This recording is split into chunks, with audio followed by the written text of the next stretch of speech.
Dope. Egyptian Lover. How are you, brother? I'm good, man. Man, one of the reasons I wanted to do this interview because, I respect you so much, and I believe you deserve your flowers and your respect, for being a West Coast pioneer. And in my opinion, I believe you don't get enough respect, and I want to try to change that. And I want to let all the younger artists and I want to let all the other fans and stuff like that really know about your life and your career and the impact that you've had on music, and especially here on the West Coast. So I just wanted to do this interview because, I respect you so much, and I, as a legend, as a pioneer, and even an icon, For sure, appreciate it. Man, back when I was a kid, I mean, my older sister used to have their albums, and they were like gold to me. I'd put them on, listen to them. The next day I'd go to school, and I'd be like, I'm the Egyptian Lover with the hard rock beat. Jamming so hard I make your grandma freak, I'd be saying those lines in junior high and stuff like that, Yeah, I mean, man, I love those albums. One thing I want to start off with is that one of your songs, what is a DJ if you can't scratch? What is an MC if you can't rap? What is a beat without a live clap? To me, you were letting everybody know before there was even a term called a super producer that you were an MC, you were a producer, you were a DJ, you were all those elements that a lot of these icons like Dr. Dre, DJ Quick, and others later on became, Exactly. So, man, let's talk about your career as your recording career. I mean, how did you take off from a DJ into all those things? A producer, a rapper, and a DJ. Well, I think I was a rapper first. So I was making mixtapes for my high school, and I put Rapper's Delight on it. And I guess the first 5 people that bought my mixtape said, "Man, I love this Rapper's Delight. Do you have any other songs like this?" I'm like, "There is no other songs like that."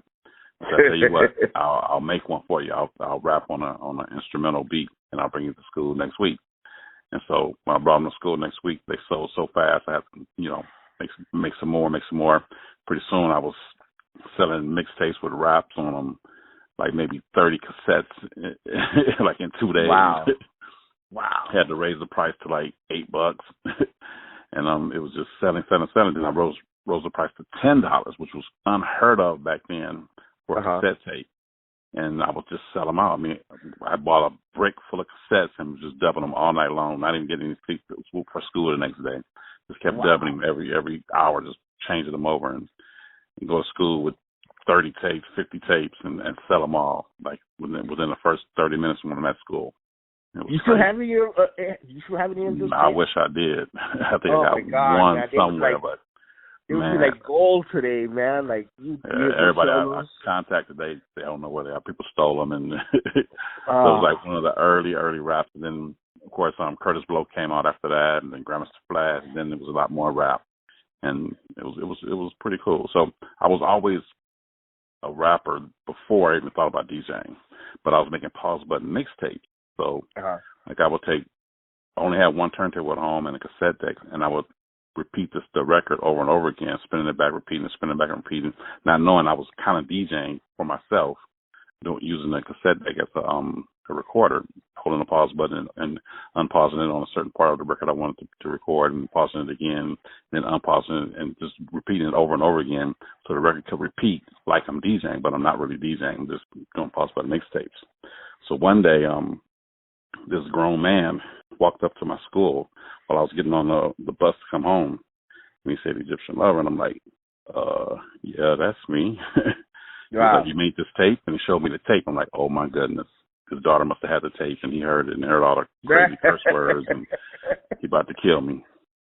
He says, "I own a club out here in the valley, and I want to know if you can do what's on this tape at my club." I'm like, "Sure." He said, "I'll give you $1,000. I'm like, "Oh, definitely." So I went home, and only had one turntable. I'm like, oh my goodness, this guy wants me to do these mixes that I did on cassette at the club. I don't know how to do these mixes with two turntables. I don't know how to do it with the pause button. So my brother and one of my best friends was brainstorming, like, how can we make this record repeat 3 times when we only have 2 turntables? So we brought another turntable. And my brother said, well, you know how to make it go twice, so you can go like baby, baby, baby, baby. So you repeat that twice by using 2 records. But I can make it go a 3rd time. He said, well, while the second one is playing on the left, take the right one and spin it backwards and then hit it back forward on the beat. And so we tried it. And then my friend said, yeah, call it the triple threat. And so I created the triple threat with the help of my brother and my friend. Wow. So I started doing it over and over and over again, so I got really good at it.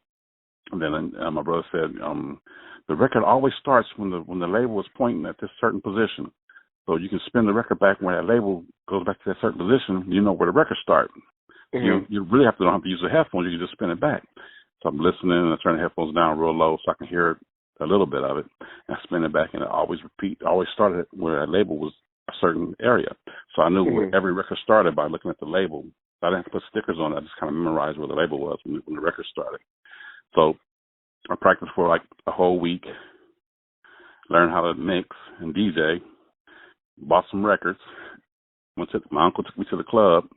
I'm getting ready to DJ, and he said, oh, I don't want you to DJ. The owner told me this. He said, I want you to do the rap. I'm like, oh, damn. I learned how to DJ for nothing. So I got on the stage, and I did the rap, and it was easy. Got my $1,000. My uncle was like, man, that was pretty cool. And went on, wow. Like, man, but I learned how to DJ for nothing. So now I know how to DJ. So now I'm doing house parties and I'm DJing and, doing different things. People are saying, like, man, you're pretty good at DJing. What do you call this kind of mixing? I'm like, it's just mixing. And I heard Grandmaster Flash put a record out called Grandmaster Flash on the Wheels of Steel. Mm-hmm. And I heard him scratching. And I didn't know what scratching was. And to myself, I thought, oh, that's cueing the record out loud. I know how to cue the record. I used to do it with the pause button mixtape. And I accidentally did it on one of the tapes, but never called it scratching. Like, yeah. That's just cueing the record out loud. So I know how to do that. So the next part I did, I was doing a little scratching there. But I was like, wow, wow, wow. So then one day, me and my friend named Snake Puppy, who later joined the LA Dream Team, we were making mixtapes together. We were doing rap tapes together. And we were in the mall. And the creator of Uncle Jam's Army named Roger Clayton, he passed away in 2010. But back then, it was like 82, 83. And he was walking down the mall passing out flyers, and my boy Snake Puppy said, yo, Uncle Jam's Army, you guys got the best dance promotion team around, but you don't have the best DJ. And Roger said, who's the best DJ? I said, my boy here, Egyptian Lover. And Roger looked at me and said, man, you can DJ? I'm like, yeah. He said, you always ask me to rap on the mic. I always say no, but you can DJ? I'm like, yeah. So he's like, come with me. So I went with him to make a commercial for the next party. And the next party, he just said it was a DJ contest. Never told me it was a DJ contest. He said it was a DJ contest. And so I went up there and I DJ, did my thing. They tried to sabotage me, but nothing worked. And I just killed the turntables. And everybody just like, wow, they stopped dancing. They were looking at me, standing on chairs and tables, looking at me DJ. And I'm like, whoa, I don't know if this is good because they're supposed to be dancing. If I can remember a previous conversation that I had with you, from my recollection, they gave you the worst record to work with, correct? Exactly. They gave me a Aretha Franklin jump to it. And I killed it. I kept mixing the beginning beat over and over again and scratch and jump. And jump, jump, chicka, jump, jump. And it just killed the record. Everybody was watching.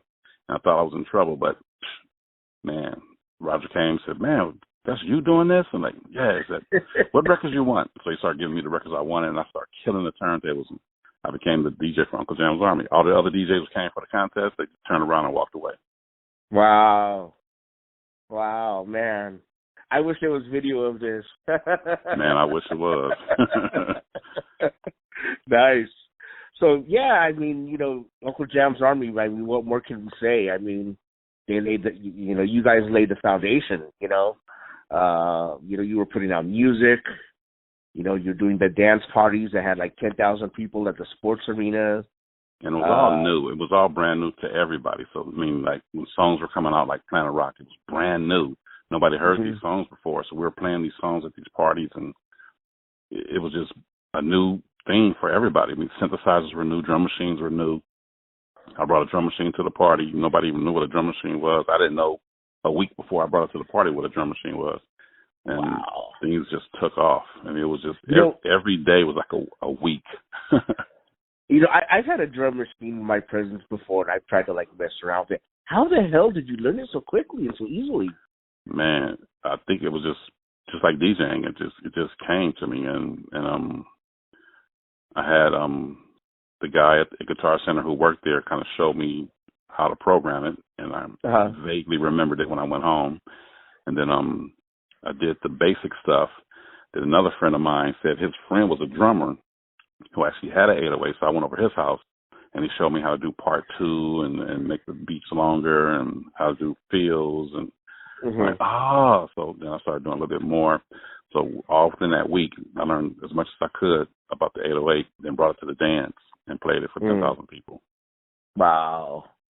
That's crazy because, I listen to songs like, Egypt, and the beats to those things are like, to me, they sound so damn complex. I mean, there's so many different layers and so many different things going on. You're listening maybe like to the drum beat, but then there's something else over that. And there's like, a snare or there's a synthesizer going on, and there's so many different elements, and I'm just amazed and blown away at the genius of the music, Man, that was a young 18, 19-year-old brain doing that. Wow. I mean, I used the whole drum machine to make one song, and just programming beats and changing them up. And I don't do that today. It's more a couple two patterns max. But back then, I used all 16 patterns, fills, and everything to make that beat. Wow. How long did it take you to make like a song like Egypt? Well, actually, Egypt was going to be a different song, and I kind of changed my mind in the studio. So that song was actually made in the studio that day. So maybe it probably took me an hour to do all the beats over and erase them and reprogram them and change them around. Wow. That's incredible. Yeah, it was crazy and wild back then. Wow. My mind was going a million miles an hour, and there was no stopping. That's amazing. Did anybody help you with it, or did you just do all this on your own? That was just me. I mean, I had the engineer could play keyboards a little bit, so he would play for me. My brother could play keyboards. He would play for me. And I'd play myself, and, by ear, I would use the vocoder. So actually, Egypt is actually in D, and I did the vocoder in A, which is not supposed to. It's supposed to be in D, but it sounded better in A, and I just did it in A, and it worked. Wow. And even the writing of the music, the songs, the lyrics, and all that, and that all just came to you. Sat there and pulled out my book of raps and just pulled something together and created Egypt. Sometimes I'll just make the beat in the studio and let it play, and I'll sit there and write the rap while the music is playing in the studio. Wow. I like how, you switch up the beat every now and then, like you drop something like right in the middle of the song and just, and then go back to it afterwards. You know what I mean? That's, like pre-breakdowns and stuff like that. That's been coming from like going to Uncle Jamari parties and dancing. I just love when the beat changes a little bit and then it comes back and then it breaks down, So it makes you just dance harder. So I just had that dance vibe in my head when I was making beats and stuff like that. And, what I also loved about your music is that you'd give us like a dance song like Egypt, but then you'd give us something for the streets, like, like my beat goes boom, you change it up where you're not dancing, but you're like nodding your head, like, all right, my beat goes boom, boom, boom, boom, boom, boom. That shit was dope, Tell me about the making of that song, because I've always loved that song. Man, I think I was on my way to the studio, and a crazy song came on a rock station. And a guy was talking about a girl walking down the street, and when she walked, she went boom, boom, boom, boom, boom. And I'm like, oh, that was kind of clever how he said that. But I'm going to do it like this. And I kind of heard it in my head. And when I got to the studio, I did the beat, and then said that my beat go boom, boom, boom. So I was kind of singing to the beat and it worked. Wow. I like how you did like a backwards thing, right? You know, in the middle of the song. You know, it was like you know how you play a record backwards and you're, you know. I played it forward one time. What's that? I did it on Egypt as well. So the breathing you hear on Egypt is actually going forward and backward. That's why it's going, whoa. So the whoop is going backwards. So I did the breathing backwards on Egypt. Then on What Is a DJ, I flipped it and said, how about menage a trois, me and you. And yep, I played it forward. Me and my sister played it forward one time because we wanted to know what you were talking about, and I didn't even know what a menage a trois was at the time. But I went to school the next day talking about he's talking about something like a menage a trois, and then later on I learned like what it was, and I was like, oh shit, he's talking about two chicks, and it's like that was crazy. But again, I liked how it was a different feel than what the other song like in Egypt was, Right. And then of course there was What Is a DJ, you know what I mean? So I mean you're giving us different flavors, and it wasn't just like strictly just one right. thing. But Egypt was my main love. I mean, that was my style. I love that up tempo stuff. Mm-hmm. And me and with Uncle Jam's Army, I knew we had to play different songs, at different times throughout the night. So I did those other songs, like to play What Is a DJ early, then Big O Boom mid time, and then Egypt later on. Then my next album, I did some Prince type stuff with guitars, kind of like what I did on my brand new album, 1986. But you still get that Egypt style stuff on songs like Cyborg and Monster and Alien Freaking.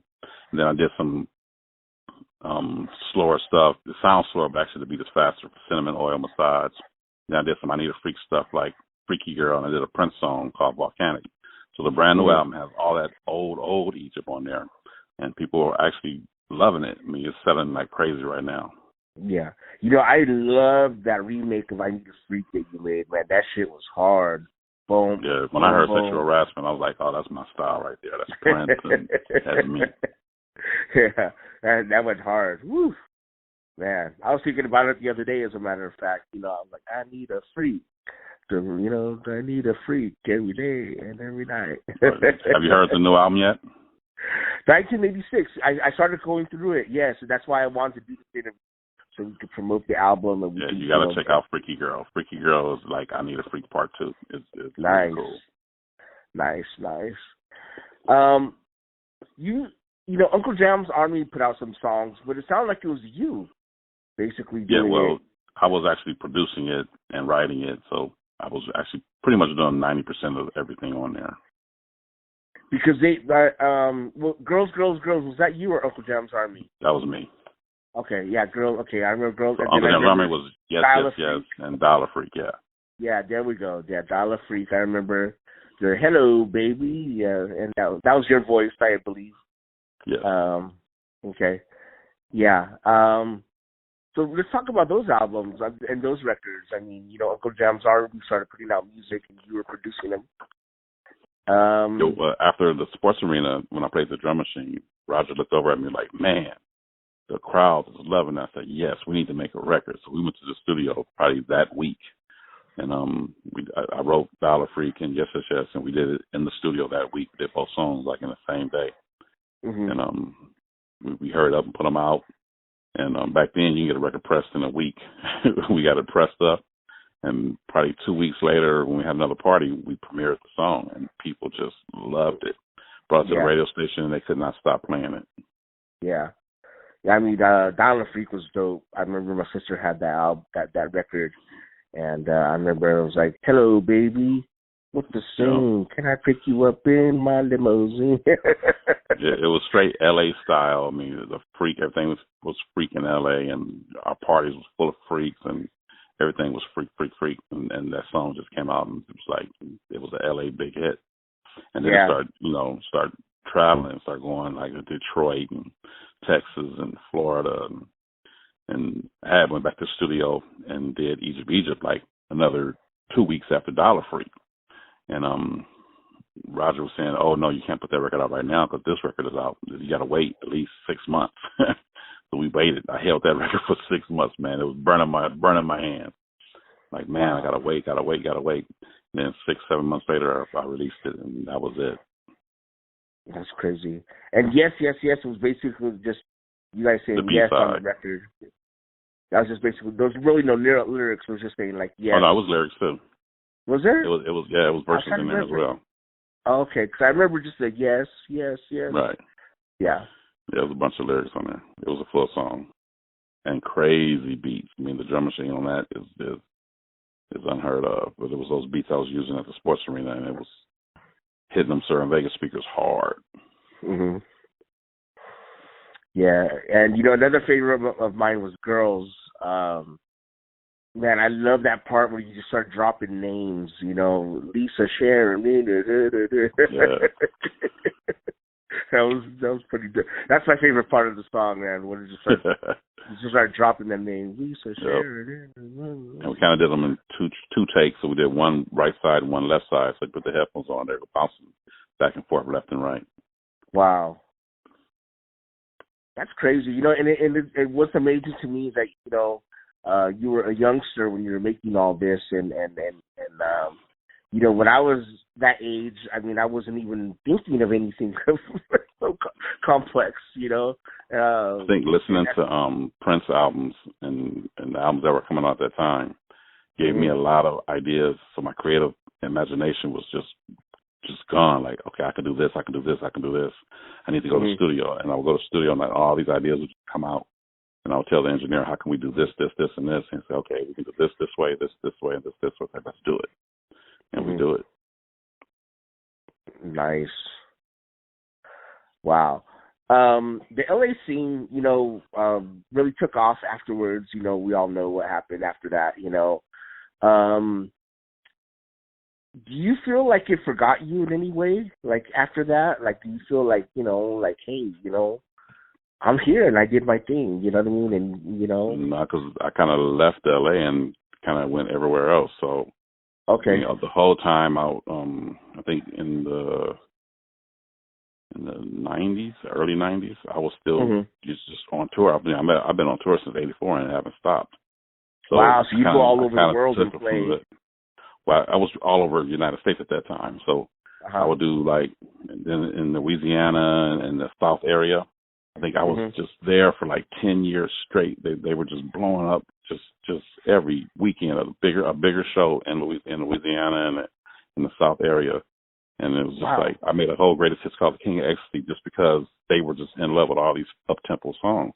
And so I would just keep doing shows out there, and all over, come back to LA and then do a show out here with other people. And I'm hearing the change in the music in LA, but it's still in different spots in America. It's still happening. So, like somebody like Salt and Pepper come out with Push It. So that up-tempo stuff is still happening. Yeah. So I come out with his stuff. So every year somebody come out with an up-tempo song and it's still happening. So I'm like, okay, cool. So I'm still doing my stuff. And then in 2004, I started going to Europe, and man, it's like LA all over again everywhere I go. It's crazy.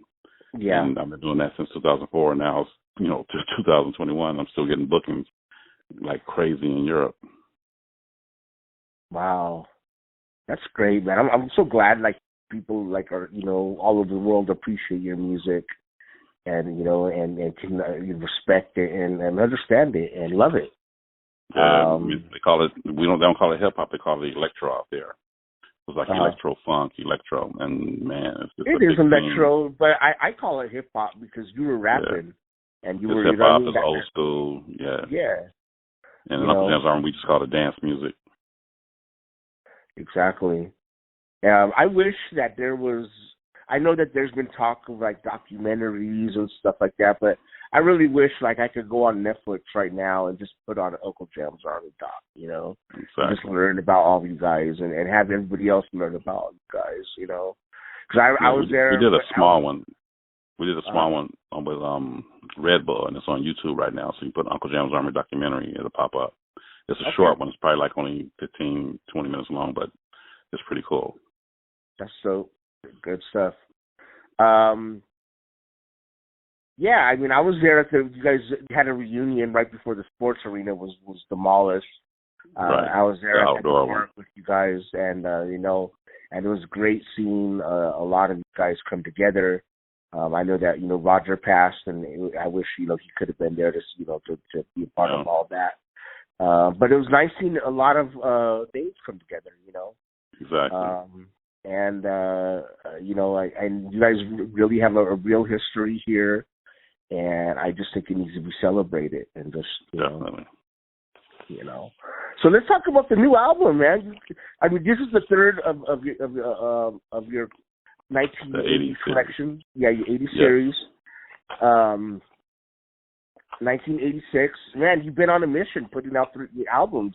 Oh yeah, and they're all studio albums. They're not home studio. They're real studio albums. Mm-hmm.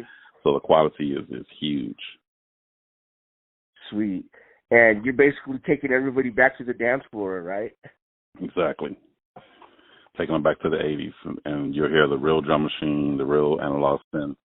You hear, me doing my old school rapping, and I did a lot of different vocal techniques on the new album. So like on Volcano, we did a pitched voice, pitched up voice. On Cyborg, we use a different kind of techniques to make the voice more of a robotic cyborg instead of a vocoder. And then regular voice as well, like on Freaky Girl and Cinnamon Oil Massage, you hear the old school 80s Egyptian Lover. So, I mean, The album came out really well, and, man, we printed them up, and they sold so fast, and print them up again, they sold out again. Now we're on our third press. I'm going to pick them up probably tomorrow, and I already got orders for half of those already. It's like, man, they're selling too fast. It's a good thing, but, man, they're selling fast. So you're selling the vinyls, correct? Yeah, we're selling vinyl, CD, and tapes, even the cassette tapes. And cassette tapes are people are buying boom boxes on eBay and playing these cassettes, and like, man, this feels like the old school. I mean, it gives you that old school feeling. So you got to have that old school boom box or CD player or something to capture it, or a turntable to capture the vinyl. I mean, you can buy it online, like on Bandcamp. You can buy the WAV files or stream it or something. But to get the full feeling, you got to have it on vinyl, CD, or tape. You should sell like signed copies and like double the price or something. No, I keep regular price, and I sign them. Oh, okay. They order from me through Instagram or Facebook. I'll sign them and ship them out. So I got like 100 of them signed right now. My nephew is shipping them out. That's sweet, man. I'm glad that's happening, and people ordering them, and I mean, if you watch Snowfall, they even play some of your music sometimes. You know what I mean? Oh yeah, that was incredible. I like that. And that's how it was back in the day. People was losing their mind for that sound, and it was fun.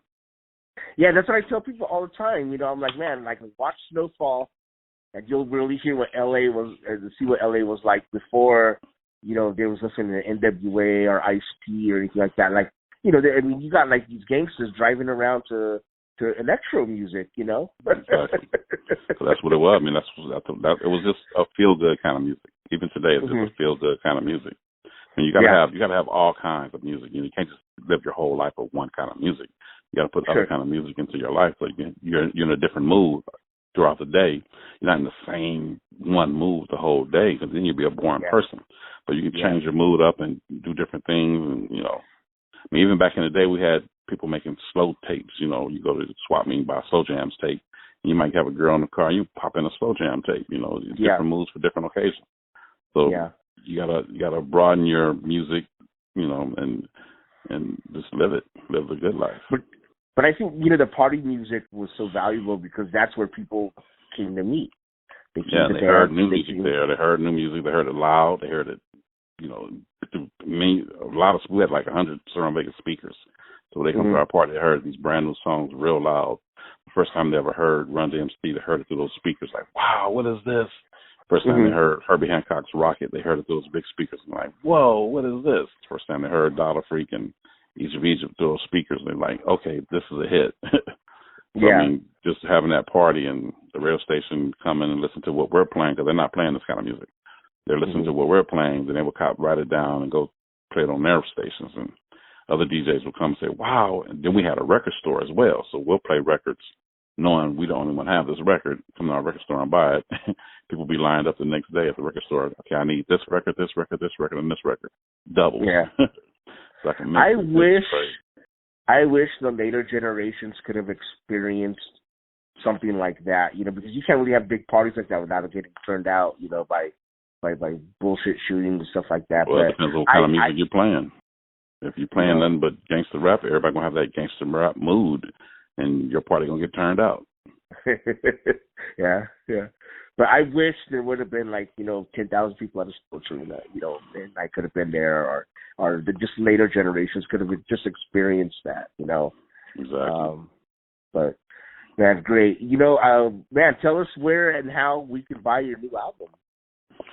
You can buy it on Bandcamp.com. You can download it there. If you want vinyl, pretty much all the record stores have it, like Amida's and all over the world. Different record stores. I already ordered them up, and they have them in stock. Or you can just go hit me up on Instagram at The Egyptian Lover and ask for our album, and you can buy one from me. Wow, that's incredible. Great. What's next for you after this series? What's on your horizon? Oh, I'm right in the middle of writing some screenplays right now, so I think that's my next career jump, will be getting into the movie business and the film industry. And nice. I got 7 screenplays working on right now, and different kind of things like sci-fi, my own biopic, just different things. So it's pretty fun. Been in lockdown since the pandemic started. So I said, well, I might as well just take this time and make it work for me. So now I got time to write, and instead of writing songs, I'm writing film. Sweet. An Egyptian Lover biopic would be awesome. Yes, I'm working on that too, and all the crazy stories are in there, and it's gonna be wild. That's dope. Well, Egypt, thank you for taking the time to speak to me today, and for WestCoastStyles.com. We appreciate you, and man, anything you're doing, we're gonna be behind and pushing it. Just know that. So great. All right, brother. I'm gonna let you go ahead and get to your day.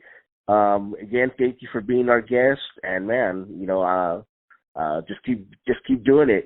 Keep making history. You too, man. Keep doing your thing. All right, brother. Thank you. All right, man. Bye. Bye.